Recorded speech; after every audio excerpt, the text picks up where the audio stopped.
Salut les makers, CrazyDoob, on va égayer ensemble vos journées aujourd'hui en réalisant ensemble cette magnifique enceinte Bluetooth, donc tout imprimé en 3D, donc pour un coût vraiment très modeste et des performances énormes.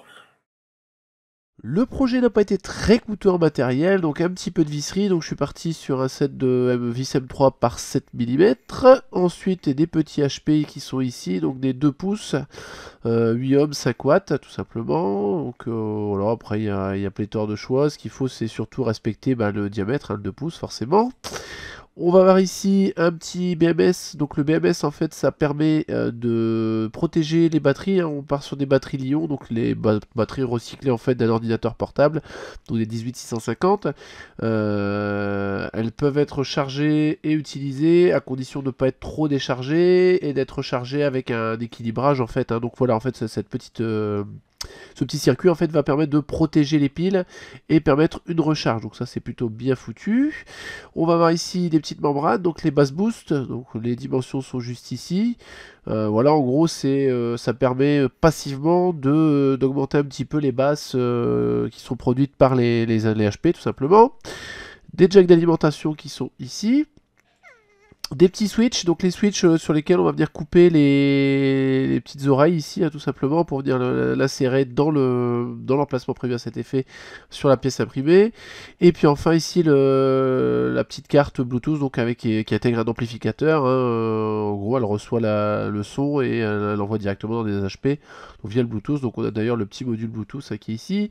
On a le raccordement des HP qui se fait ici, l'alimentation, et puis les petits boutons qu'on viendra dessouder pour venir raccorder directement les boutons de façade. La création du boîtier n'a pas été très compliquée en soi, donc je vais vous faire apparaître un petit peu les pièces séparément. Donc on a les deux emplacements pour les HP avec les 4 vis. Ici un petit système où on va mettre la petite membrane de bass boost, donc 4 vis pour une petite bride qui va à l'arrière, donc je vais vous faire apparaître. Voilà, donc une petite bride avec 4 vis, les 4 trous ici pour les petits boutons, donc la même chose en symétrie avec toute la visserie, enfin les trous pour les vis autour pour que l'ensemble soit bien étanche, ou en tout cas presque. Les emplacements ici pour faire rentrer les petits boutons, enfin les petits switches en fait, tout simplement.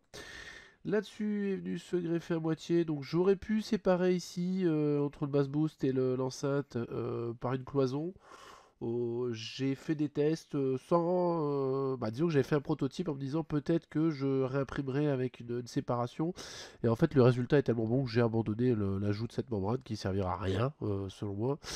Si après il y a des petites formes en serpentin etc. pour améliorer les basses. Mais bon, j'ai un résultat top qui me convient très bien et qui est facile à imprimer surtout, hein. C'est surtout ça la chose, c'est d'avoir de respecter les contraintes d'impression. Ensuite le petit dos qui va là-dessus. Donc ce que je vais faire, hop, je vais effacer la face et le corps. Donc ici l'emplacement pour le petit jack DC, ici le petit interrupteur. Donc là j'ai fait des trous. Alors en fait je les ai laissés finalement, parce qu'en fait je savais pas si j'allais laisser une grosse aération, une petite aération, pas d'aération derrière. Parce que le but voilà c'était qu'il y ait suffisamment de mouvement d'air à l'intérieur pour stimuler les deux membranes bass boost. Du coup, en fait, j'ai conçu des petites grilles. Et puis, en fait, j'étais un petit peu con parce que ces petits trous-là étaient largement suffisants pour assurer un son correct. À savoir que, du coup, avec ce petit système-là, vous aurez la possibilité, vous, de concevoir, si vous voulez, vos petites grilles à l'arrière. Parce que j'ai fait des essais, en fait, en jouant un petit peu là-dessus, on peut obtenir un petit peu plus d'aigu, un peu plus de médium. Voilà, on peut vraiment jouer un petit peu avec le son. Voilà, moi j'ai monté mes deux caches et le résultat me convenait. Donc voilà, je suis resté là-dessus, je suis resté et parti sur ce modèle. Donc je vais vous refaire une petite vue globale de l'ensemble. Voilà. Donc il y a eu quelques heures d'impression, hein. On va dire que j'ai eu 12 heures pour le corps et 2 fois 3 heures aidées pour l'avant et l'arrière, plus quelques minutes pour les brides et puis les petites grilles à l'arrière. Le schéma de fonctionnement est forcément très simple. Donc on a notre jack d'alimentation qui va alimenter notre BMS, donc en gros pour la charge tout simplement. On va avoir au niveau du BMS le plus de notre assemblage batterie sur le B+, forcément.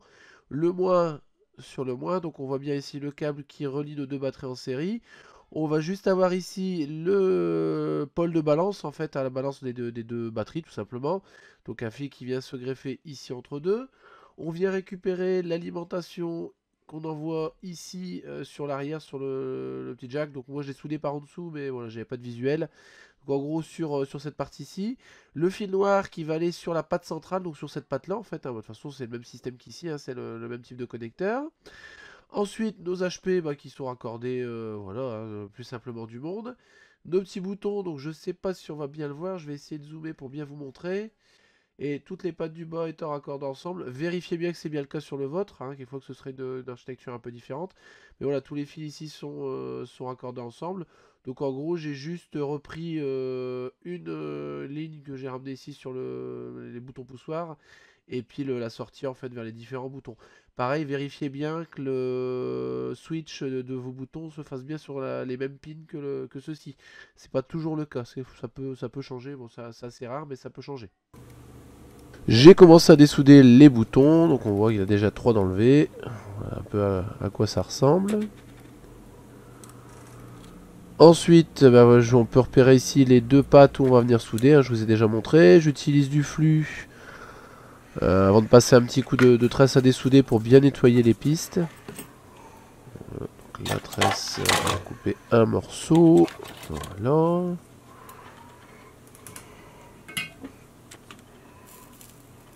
Donc on n'hésite pas à bien chauffer, on évite de trop forcer pour pas arracher de piste. Ensuite on peut venir souder les câbles, donc j'utilise un fil bleu pour le fil commun.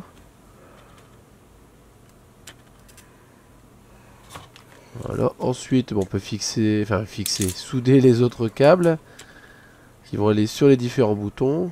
Donc 6 fils au total, plutôt que des câbles.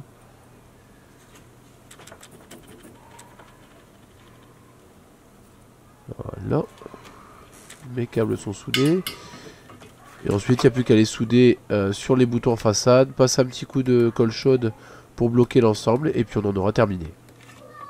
Ouais, donc l'intérieur de l'enceinte est assez simpliste, hein. Donc on retrouve notre HP avec le bass booster, le petit contrôleur Bluetooth qui est ici, le pack batterie avec son BMS, j'ai mis du scotch. Ouais, il va y avoir une gaine thermo-rétractable autour. Donc la même chose de l'autre côté. Ici les boutons, donc je sais pas si on les voit bien, voilà on les voit mieux sur la face. Et sur l'avant ce sera un peu plus compliqué déjà puisque j'ai les câbles d'enceinte. Bon, de toute façon rien de fabuleux, hein. Voilà, on retrouve les boutons dans le fond raccordés à la carte, les 2 HP et puis les 2 petites brides pour les membranes. J'ai utilisé de la mousse bien épaisse pour bloquer la carte et la batterie en place, éviter les vibrations. Pareil, le projet utilise beaucoup de vis, tout simplement aussi pour éviter les vibrations résiduelles, hein, parce que même si c'est pas une grosse enceinte, il y aura quand même pas mal de vibrations. On peut mettre en route l'enceinte. On attend le petit bip.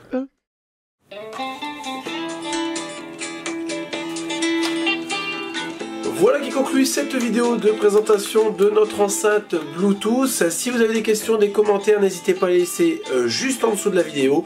Likez, partagez, parlez-nous autour de vous et je vous dis à bientôt pour de nouvelles vidéos.